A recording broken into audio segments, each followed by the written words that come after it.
Assalamualaikum warahmatullahi wabarakatuh.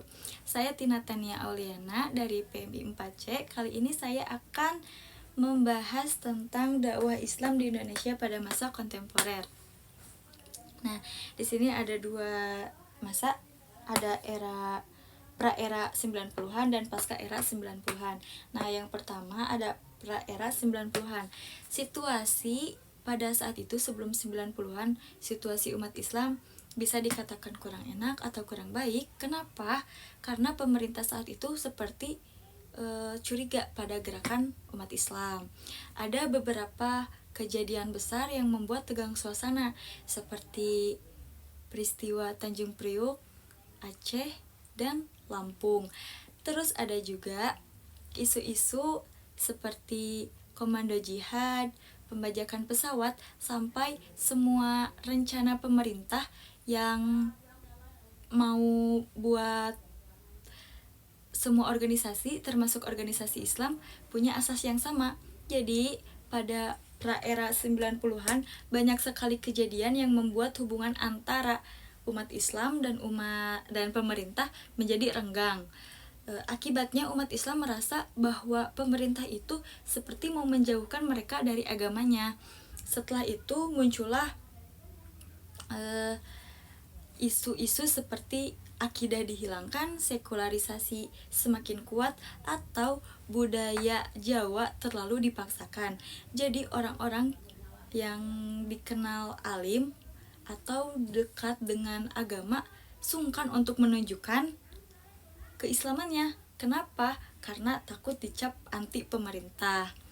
Organisasi dakwah Islam juga jadi sembunyi-sembunyi, geraknya seperti berhati-hati karena agar tidak diawasi oleh pemerintah. Nah, jadi mereka tidak terlalu terbuka untuk menyampaikan aspirasi keislamannya. Nah, yang kedua ada pasca era 90-an. Nah, setelah tahun 90-an situasinya berubah sangat drastis. Diibaratkan seperti ada angin segar untuk umat Islam gitu. Pemerintah tiba-tiba menjadi lebih terbuka. Buktinya, ada pembentukan organisasi ICMI yang melibatkan banyak tokoh orang Islam. Bahkan Pak Harto, presiden pada waktu itu juga berangkat haji, dan kerudung juga boleh digunakan ke sekolah. Terus ada undang-undang khusus soal pengadilan agama. Pendidikan nasional juga dinilai lebih menguntungkan untuk umat Islam. Bahkan ada acara keagamaan yang didukung langsung oleh pemerintah. Terus perusahaan juga sudah mulai memberikan waktu dan tempat untuk karyawan-karyawannya sholat. Hal ini menunjukkan bahwa ada perubahan yang besar yang dinamakan atau yang namanya politik akomodasi. Dulu umat Islam dianggap sebagai lawan atau musuh, tapi sekarang tidak lagi, karena pemerintah dan ABRI atau sekarang disebutnya TNI sudah menyadari bahwa pembangunan Indonesia tidak akan terlaksana atau tidak akan berhasil tanpa melibatkan umat Islam yang mayoritas ini. Jadi umat Islam sekarang dianggap sebagai teman, bukan lawan. Efeknya sangat terasa karena sekarang umat Islam bebas menyampaikan aspirasinya tentang keislaman, tidak takut lagi dituduh yang aneh-aneh. Orang-orang menjadi lebih leluasa membahas tentang politik dan hukum Islam tanpa khawatir dibilang mau menghidupkan lagi piagam Jakarta.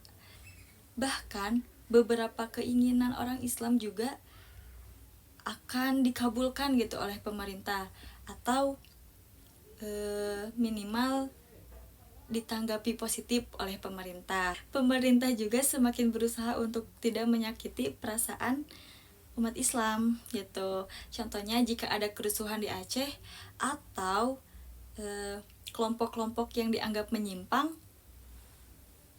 mereka menyebutnya Gerakan Pengacau Keamanan atau GPK. Bukan lagi istilah-istilah seperti komando jihad atau ekstrim kanan yang pada era 90-an kata itu sering digunakan atau dipakai untuk menyudutkan umat Islam.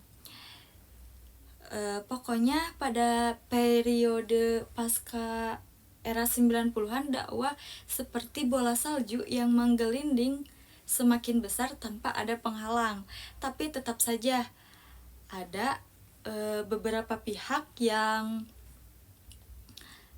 khawatir gitu, terutama pihak kalangan nasionalis khawatir kalau politik Islam semakin kuat, jadi rasa kebangsaan mereka semakin melemah.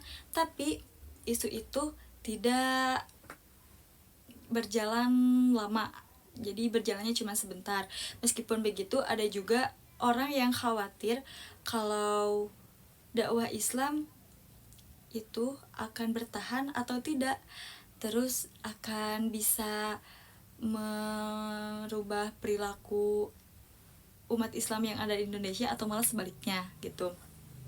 Terus ada perkiraan bola salju menurut Ismail. Nah, ada dua.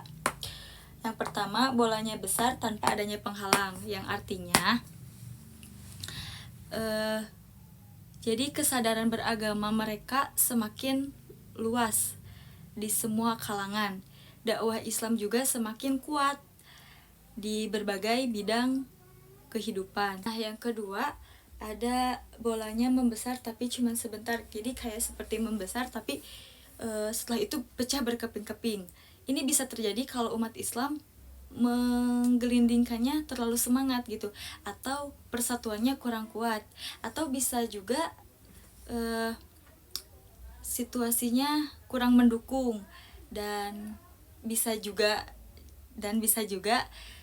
ada orang yang sengaja memukul bola tersebut untuk pecah gitu. Cukup sekian yang bisa saya sampaikan. Mohon maaf apabila ada kesalahan. Wallahul muwaffiq ila aqwamit thoriq. Wassalamualaikum warahmatullahi wabarakatuh.